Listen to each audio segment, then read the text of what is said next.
Soviet soldiers.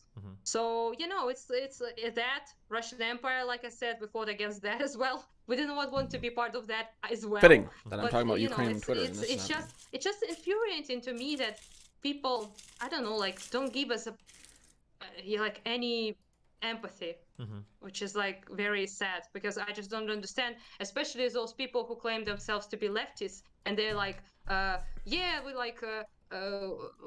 fight for disenfranchised, for like marginalized, for the suffering, for those who were like colonized under imperialism, but they seem to only like have these blindfolds that only like, I don't know, America colonizes shit, or like British people colonize stuff. So it seems like they cannot even imagine that we are way too white to be genocided. I don't know. Yeah. They would just not admit the horrendous suffering that Ukraine have been dealing for centuries, and just how much this whole Holodomor thing killed the spirit of Ukraine.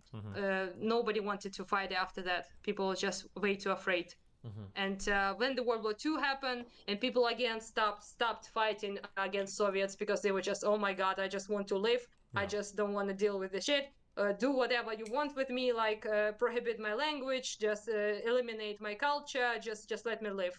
So this now, I think, is the rebirth of that spirit right now in Ukraine, like unity to fight against this again.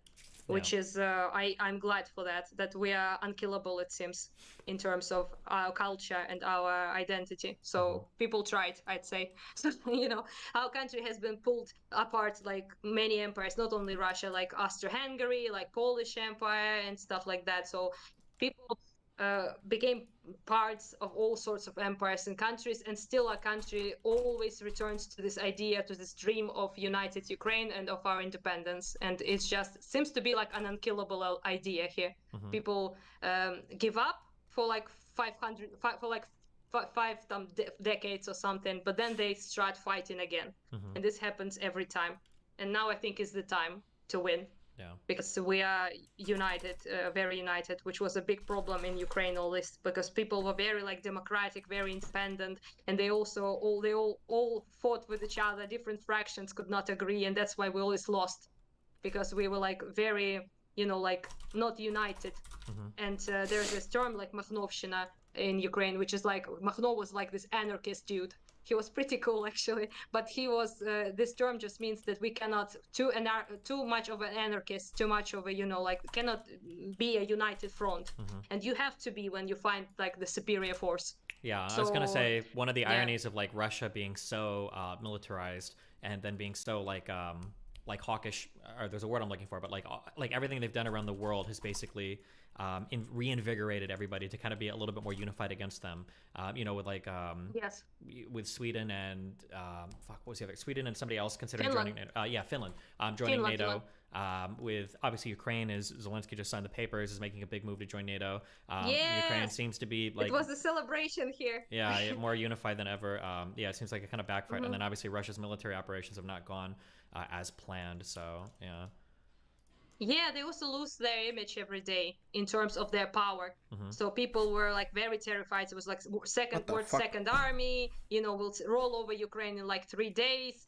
And people were like, oh my God, if we do anything against Russia, they're gonna like go ballistic and destroy us with their Chad army. And then it turns out not Chads at all. No Chads. So one of the things I guess that I kind of wonder, and I don't really know Russian politics as well, but I guess the only thing that makes me kind of worried relating to like nuclear warfare is it feels like this would be an embarrassment that Putin could never come back from.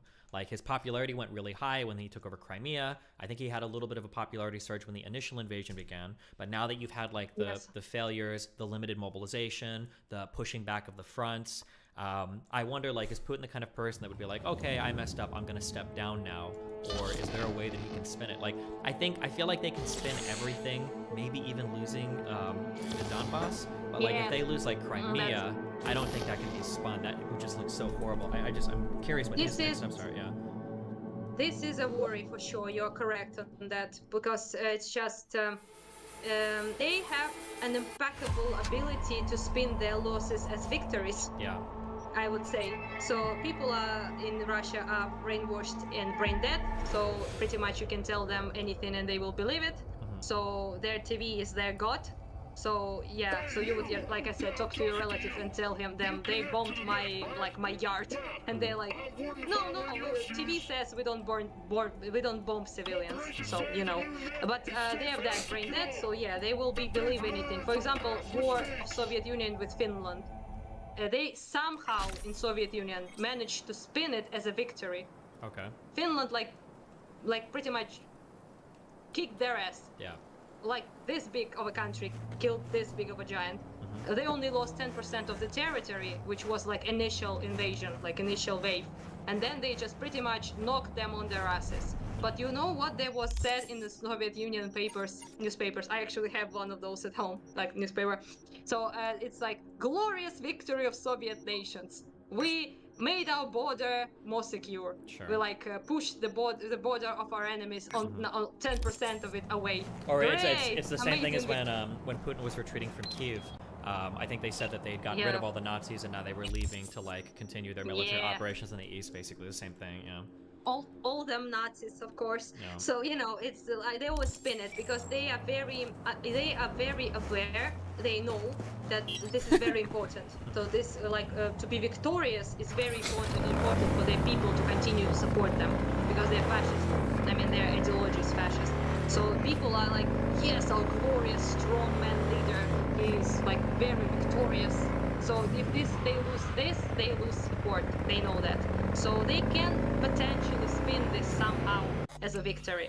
I honestly don't know how. Yeah. But they need to something for that.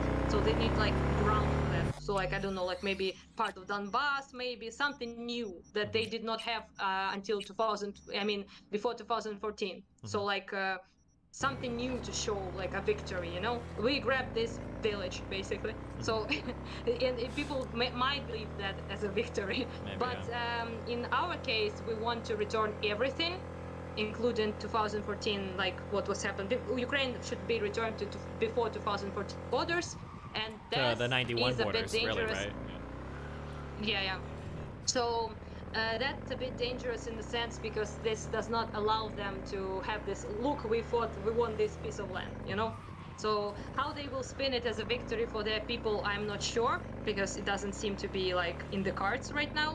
But at the same time, I think it's important, like I said before, for them to lose.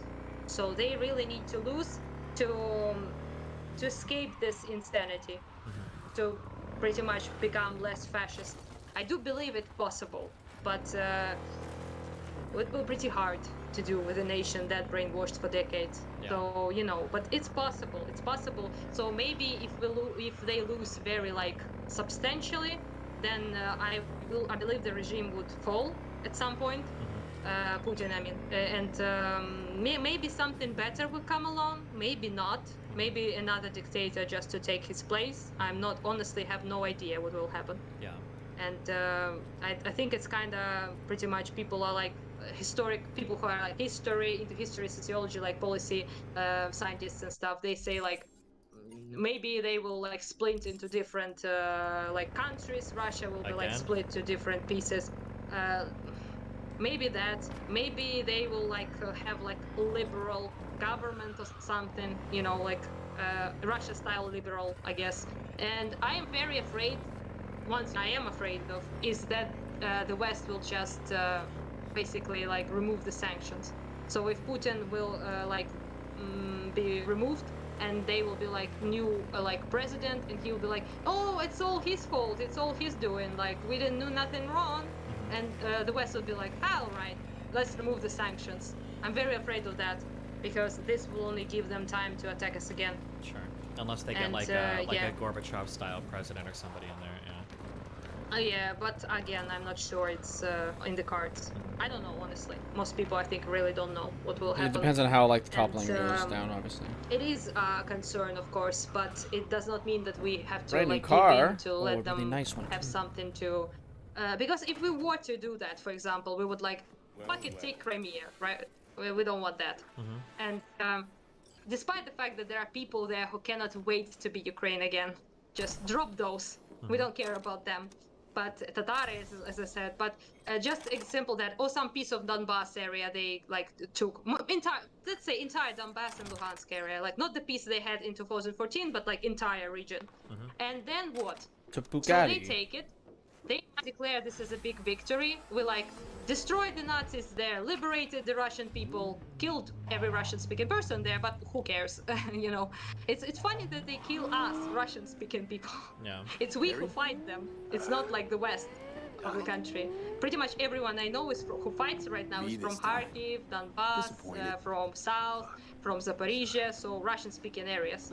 And they kill us in our cities, Russian-speaking people they supposedly protect, not Ukrainian-speaking populations. But like I said, if they take this, and what next? So in 50 years, they will grab more. They will then do more. They will invade again. They will defend some more Russian-speaking people. They will take maybe entire like whole part of Ukraine that is eastern, so like before Kiev, like you know, like so maybe they will like do that. To what point are we supposed to give them our territory and say like, oh okay, grab that shit, we don't care? So at what point? Until they are like what, at the borders of Poland?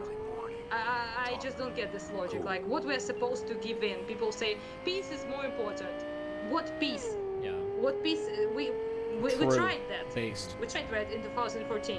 It did and not it's funny work. because we always learn in the West, like the appeasement stuff with Hitler, like didn't really work either. Yeah, But, exactly. But they're very, Like, people in the West are very reticent to compare like Putin to a fascist, because I think a lot of the Russian propaganda, especially on younger people in the West, has actually been like really successful. Like there's a lot of people in the West. And I'm not ever trying to downplay the Soviet Union fighting Nazi Germany. Obviously, they lost a lot of people, and I think that their fighting was incredibly brave, but they didn't do it on their own. They would have been destroyed without support from the West. They would have been destroyed without Lend-Lease from the United States. They would have been destroyed without British intelligence. Yeah, they absolutely, the Soviet Union would have been Canadians, fucking demolished. But I think that a lot of people have heard that talking point so many times. They have been demolished until they have been getting demolished until the United States actually, you know. Yeah. So it's and then we hear so many we hear so many No. sayings related to, like Russia beat Germany on their own. Russia was the one that stopped fascism. And then we hear these other sayings from young people that like liberalism gives way to fascism, and liberals are the reason why Hitler rose to power, and liberals are like the worst type of people or whatever. And we hear these things over and over again, despite what, you know, despite the Soviet Union being helped by liberals, despite the Soviet Union being the ones that were drawing up the basically the alliance agreements with Germany to split countries in half, and despite all of that. So yeah, all of that propaganda is like filtered down to where you have like, it's very strange when people on the far left kind of make these pro-Russian arguments, although they don't as much anymore as the war has gone on. I think mainly because they've gotten so much pushback for it, thankfully. But yeah, it's pretty disappointing, I guess, to see all of that. But what do you do? That's true. But it's just that they, not only they are like repeating straight up propaganda points, they also have this weird like allegiance to Soviet Union, let's say. So they are like kind of like don't want to shit on like Soviet Union that much, and like all the countries that was supposedly against America in sense. I mean, and it's very strange because they say at the same time leftists and communists in America say like it was not communism. Soviet Union was not communism. It was communism wrong. But at the same time they don't want to shit on it. So explain that to me. So you like don't want to like, so basically anyone who is anti-American is good to you. Yeah, So basically, if it's essentially, the yeah. North- Or if people It's do like fucked North- up things, it's because the United States somehow forced them to or whatever, yeah. And then that thing that you said, people will do that where they'll say like the Soviet Union is not real communism, and it's like, okay, so then it sucked, and it's like, well, no, the Soviet Union industrialized their people so quickly, and they were able to compete, you know, with the United States, even though the United States was evil. It's like, well, why do you care that they did well if it wasn't really communism? And it's like, well, you know, it's it's just weird like that. It's all like very annoying, but yeah. No, it's just I want to ask them, you know, like, is it communism or not? So if it was good, what was good about it? So you know, they were like, it's very strange. To me, like, it seems like they would like say North Korea is the shit, even if it's until it's anti-American, you know. Yeah. And people would say like, also they would always use this idiotic shit like, people are happy there. So people in the West like complain. There's like they are like unhappy, and people in those like lefty dictatorships they're like very happy. They know that. Do you did some polls maybe or something? In North Korea, you'd be happy if you're not fried by a flamethrower if you did not cry hard enough on your dictator's funeral. So it's how do you know that people that complain it's good? Yeah. I want that. I want people in Ukraine to complain. I want them to talk shit about their government. I want them to disagree. I want them all of that. That's what I see as value in the West. That's what I want. That's something to emulate in America, for example. That's what something I admire in United States, that you have like free speech, that you have this ability for people to badmouth their government is something that is good. It's not bad. If someone says like, yeah, a dictator is so based, it's not good. Yeah. It's not nearly. So I just don't understand that, and for me it's very confusing, and I was not prepared for that shit, honestly. I just wanted to see what people say in the beginning. I mostly watched all of that in February and March, to be fair. So afterwards I just fuck it, but I wanted to see what people who are potentially our allies, like we need them to win, to win. So I wanted to know what people say. And I watched like CNN, Fox News, stuff like that, like big news things. And then I stumbled upon the infamous Hassan and, stuff like that. And I saw you, I saw like, I forgot what's, he's Hungarian, not American, but he does videos in English. It's not Adam something, it's, yes, Adam something. Adam something, okay, that was his name, gotcha, yeah. So he was amazing in his, like, he did like video essay stuff, so he was like very good at what he covered. I was surprised that a person not from Ukraine was that well versed on everything that was going on, but then I figured out he's not American, he's European, so it makes sense. Sorry, but just had to. But from the American peeps, you're pretty much like the only one, I think. Gotcha. Dead or alive. All right. Oh no, it's already also Wash. I saw the guy. He does. He was also pretty good. Yes, there was some troubling stuff, but mostly I really appreciate his coverage. And he also, I think, did a fundraising or something for Ukraine. I think, if I'm not mistaken, which is kind of cool. Dylan, of course, as well, but he's like a little bit smaller, so yeah. And I only hated that bit when he said like, I don't remember exact words, but he said like Azov needs to put guns in their mouths and shoot themselves when they were in Mariupol. Wait, who said that? And I was like, was that a Vosh thing? Vosh. Oh yeah, he's a yes. he tries. He basically. He tries his He best. was very good at I would like to comment that he was like very good in his coverage, and I very appreciate it very much. But this bit when he said like Azov people should just put guns in their mouths and kill themselves because Ukraine deserves better defenders. Just mic drop.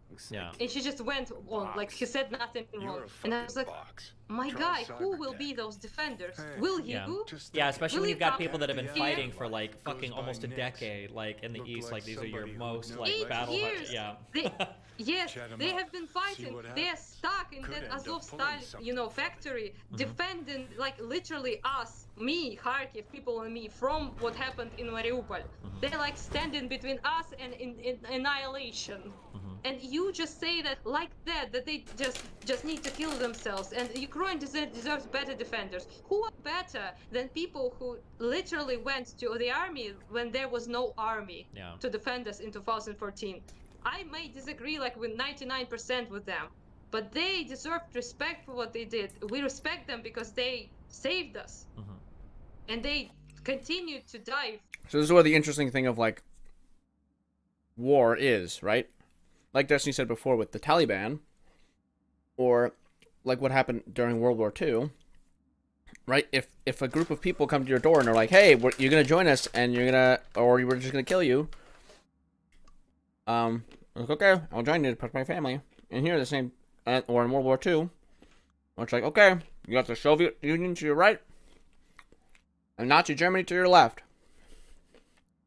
What'll it be, right? You yourself as an individual, or you, your government, will try to choose what's best for your country. In the case of during World War II, that might have been siding with the Nazis, or that might have been siding with the communists. Because you think that's what's best for you. You're trying to protect your people. Finland sided with Germany by the end of the war because they previously got invaded by Russia. And Germany basically came to him and went, hey, we'll just leave you alone if you invade Russia with us. Okay, cool. We'll invade Russia with you. And on their way back, when Russia was pushing back against Germany, they were left alone because of the United States being like, hey, we're not going to let you annex these countries because we're here to like liberate people. You're going to come along, and every country that you pass, you're going to liberate. Obviously, Russia didn't do that with a lot of places. But Finland was left alone. Even though they sided with the Nazis. There's a million other countries in between that would have like had similar problems. And so with this, it's the same kind of ish thing. Yeah, maybe the Azov battalion is full of a bunch of dipshit losers who are like horrible people. But they're also currently defending your fucking country, right? Like, Do they deserve nothing? I don't know. For this country, how can you just say that and be like, who will defend us? You will. It just to me was a bit, a wake-up call, I guess. Other than that, I think I saw a couple of his like videos. I think he did a good job, but that bit just showed me like how easily it is to dismiss people for him if they have this like different ideology or something like that. Well, it also just shows like the complete lack of like to make nothing of their lives, anything their that sacrifice. People in the West have to do with. It's sad, honestly. It's just upsetting. I would not want to hear something like that. I even have a friend in Mariupol who was in Azov. He messaged us, our group chat, that he said that it's very sad for him to die the word thinking he's a Nazi. And I was like very touched by that, He was a nationalist, he was a right-leaning person. I would say like a conservative in America, something like that. But he was not a Nazi, obviously. He was a Jew. He was half Jew, half Greek, which was a lot of people in Mariupol. And he was just so upsetting. He thought like, I was like, fuck, we love you, we care for you, we know you're heroes. So that's what inspired.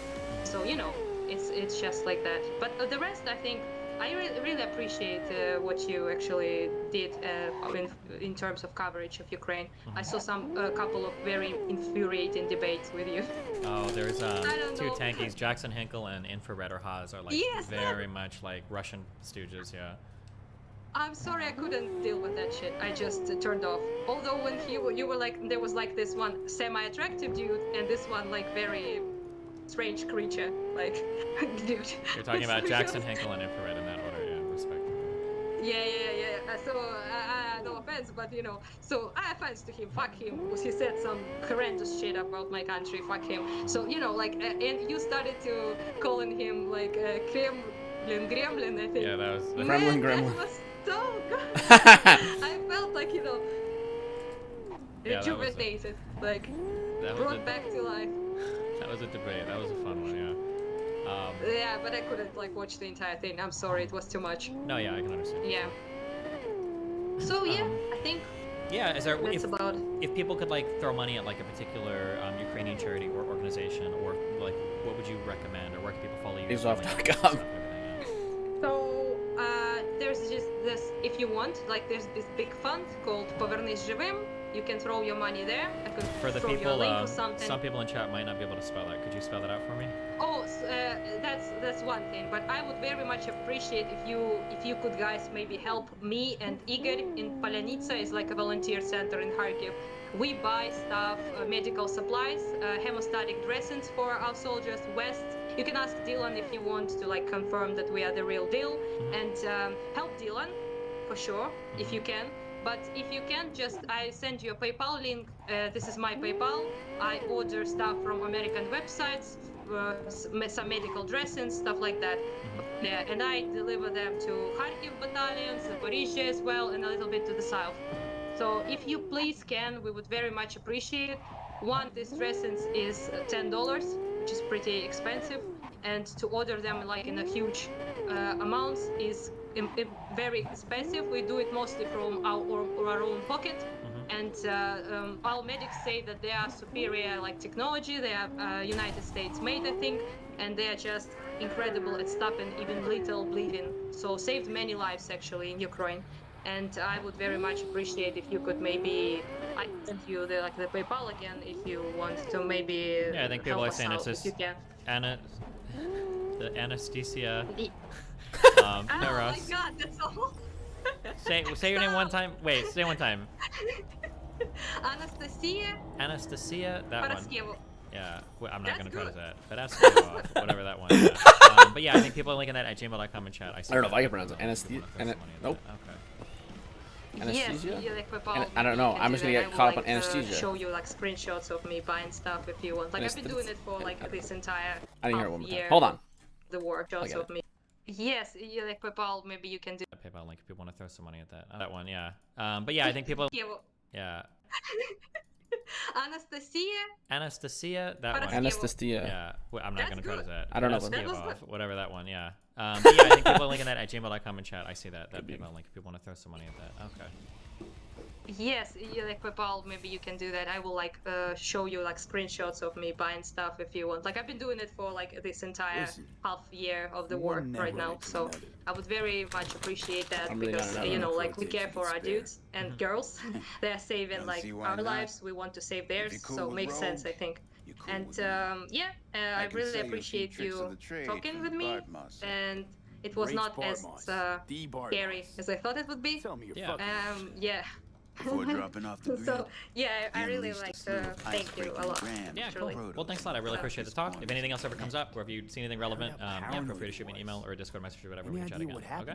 Thank you. Yeah. Thanks. Bye to everyone. Talk to you later. But I was able to dig up a few classic Bart Moss relics. Here, let me show you. Nice job, guys.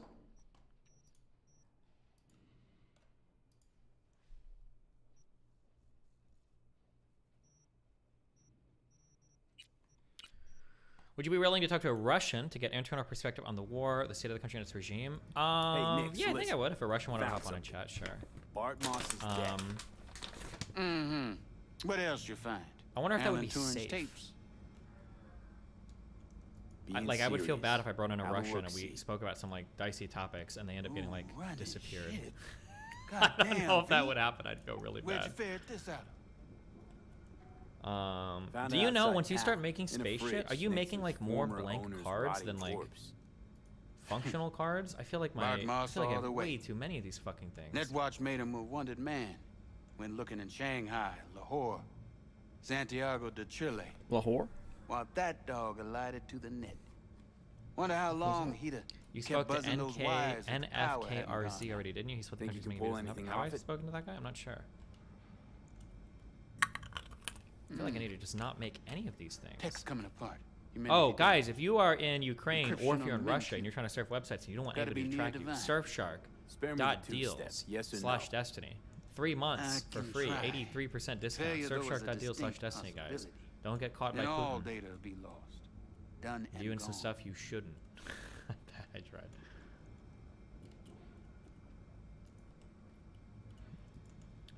Okay, these I don't know what you're talking junk about. data No risk, cards. no reward. Junk data Get cards are to it. used to make Okay. blank data cards. Put the deck on the counter. And the blank Just data cards gentle. are sent to here. But it should take priority over All yours. Oh! Oh, yours. Oh, V. Got no sense of reverence. Expect if you found the goddamn Data Holy cards Grail, are also you'd shot fill over it with here. caramel corn and pop turds. So I am making way too many. Fuck. Now, let's get this show By on the way. way, there's a lab debate. Oh shit. Most data's corrupt, but not all. Password. A dict attack, maybe. Wait, link me. Nothing doing. And what about injecting a command? Ha! We're golden. Loner More hope, box. But it ought to be as easy as pie. Debating trans issues. mind. Oh shit. Of all people, Oh, Bart Moss shit. should have done better. Uh-oh. He's gone. Sneak up on YouTube. Yeah, I don't know. Minx deleted her Twitter. Yeah, Minx might actually be. Minx. But still, I'm like, oh, I might have to take back what I said about Minx. I'm like, oh, This like, has been fuck, so this wait. is- This isn't just a trans thing. With I don't remember this.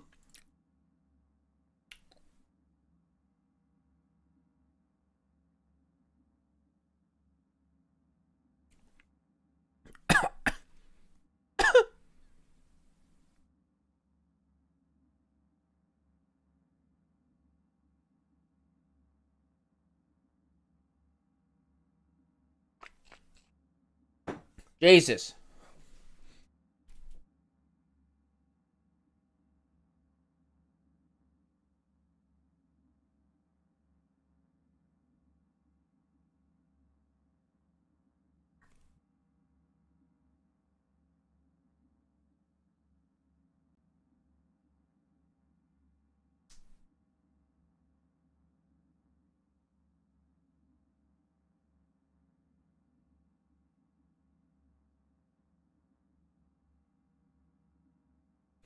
Okay.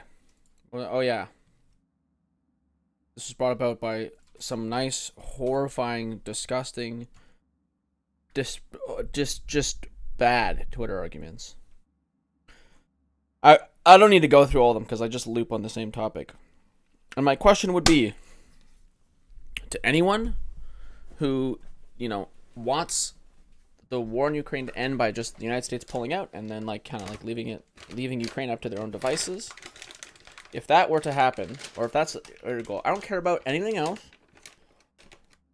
I'm just curious. The first question is, I'm just curious if you think that it's justified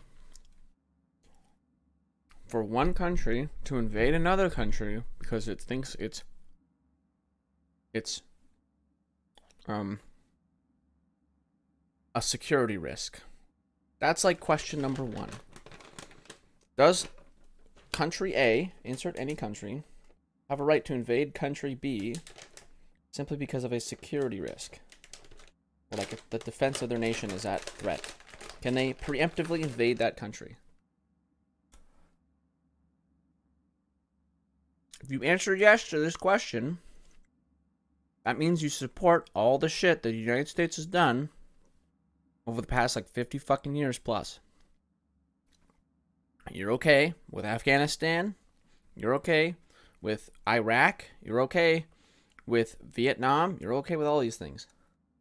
Because the United States saw it as a security risk and went in.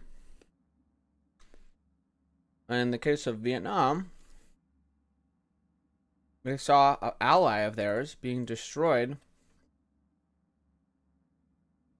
by China, basically, or whatever, however you want to spin that. Right? So you should be all okay with those things. Then, if you still deny that, the question would be,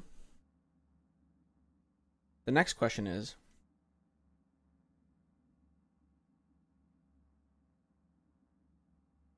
actually no, yeah. If you still deny that, I don't know where to go from there. It's just like you're just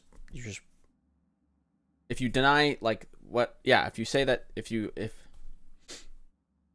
you're okay with Russia invading Ukraine for security reasons, but not okay with the United States doing it, that's just like a double standard. The other different question would be, no, all of it gets too much away from just the pure essence, the pure position of countries invading another country. Yeah. Oh, the other question would be about nuclear war, which is that since Russia has now threatened nukes, a lot of people are saying, well, we got to pull out. They're threatening nukes. We can't. Nothing is more nothing is more important than risking our certain destruction with nuclear bombs. It's kind of like the message going around. And if that's the case, then where does it stop? How do we deter Russia from doing things that it shouldn't be doing? So the first question comes, if they say that Russia is justified in their invasion simply because of security risks, and they agree that the United States is justified in invading Afghanistan, right? They hold a consistent position on that, which means that they are justified in invading Ukraine for the similar reasons. Then to them, obviously, the only way to stop this is to just let them take Ukraine. And then, but the problem is, I just don't know where to go. I don't know what happens there, because that person, I would just have to try to explain to that person that they would be leading to nuclear war, because what happens when, if Russia's just allowed to take Ukraine, because Ukraine doesn't have nukes and Russia does, okay, cool. So the United States should just be able to go back to Afghanistan, because we have nukes and they don't. Same with Iraq and anything else. We could just go and invade those countries, or do whatever meddling we want because it's a security risk, quote unquote, right? So we could just do all that. And then what happens when Russia demands a NATO country, right? Russia's like, hey, Estonia, Latvia, Lithuania. Yeah, you know what? Those are all part of NATO. Well, we want them now, okay? You have to kick them out of NATO, or else we're going to launch the nukes. What do you do, right? Now what? Now what's the position? If Russia won't back down, and the United States or NATO won't back down, then what? What's your solution there? Is it just oh, okay, I hope nothing happens? Or like what? So but if we go back to Ukraine, yeah, the initial question would be, okay, so like where does it stop? Like how do we stop the conflict in Ukraine? Do you just abandon Ukraine? You just have to let them die? You're okay with nations being invaded just because they don't have nukes? And if that's the case, then you're okay with any other nation on the planet who isn't part of NATO to just develop nukes. So Iran should be able to develop nukes. Iraq should be able to develop nukes. Pakistan's already done that. Afghanistan should get nukes. We should actually just give nukes to all these countries so that they can defend themselves against aggression from other nations.